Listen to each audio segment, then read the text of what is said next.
The United Kingdom is in the midst of a fresh produce shortage, with items including lettuce, tomatoes and peppers missing from many supermarket shelves.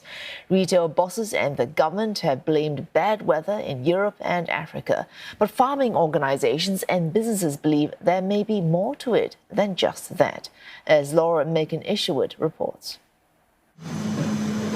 At the Archive Cafe in central London, salad is always on the menu. But for the last few weeks, planning daily dishes has been tricky. With fewer imports available from Europe, it's not always clear what ingredients will be available or how much they'll cost. Everything at the moment is fluctuating a lot. There's been a few problems, supply issues, like cucumbers and tomatoes and lettuce. They're just saying everything's quite volatile at the moment, so check before you buy, because you could end up spending like a lot more money. It's not just businesses struggling to keep up. Brits doing their weekly shop have found shelves once stacked full of salad items completely bare.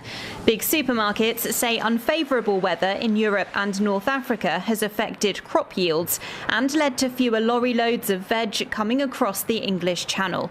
But agricultural organisations claim this shortage could have been avoided if supermarkets had decided to invest in growers closer to home. It's simple economics. They've gambled that they could get it from cheaper abroad and they could get a sustainable supply. They did last year because there wasn't the same weather conditions that there are in Spain and Morocco at the moment. And the crops in Spain and Morocco, which are grown under plastic without any heating, they simply stopped growing, which means that we're only getting about a quarter of the volume of the produce that we'd normally get this time of year from those areas. In Italy, a nation that exports 60% of its tomatoes, demand is also outstripping supply, driving prices up and profits down. Non ci stanno, non ci sono proprio. C'è tutta roba che non è matura, sicuramente sì, causa del tempo.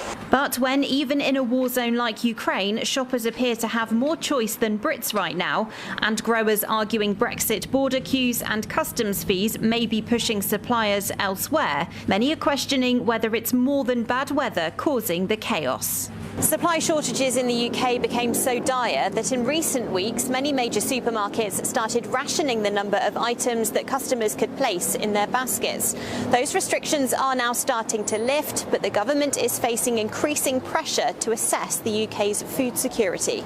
This idea that somehow it's all external forces, of course we understand the impact of COVID and the spike coming out of COVID. We understand the impact of Brexit. We understand the impact of Ukraine, and we understand the impact of energy prices. We understand all of that. And so the question then is, well, what's in the control of the government? What levers does the government have to make this better today? The UK's Food and Farming Minister, Therese Coffey, says support for farmers is available and appeared to point to Brits choosing more seasonal produce as a solution. A lot of people would be eating turnips right now rather than thinking necessarily about aspects of lettuce and tomatoes and similar. But I'm conscious that consumers want a year-round choice, and that is what our supermarkets and food producers and growers around the world try to satisfy. Retail bosses maintain the worst of this produce predicament is over, but until yields return to normal, the weekly shop will continue to be a little less colourful than usual. Makin-Isherwood, CNA, London.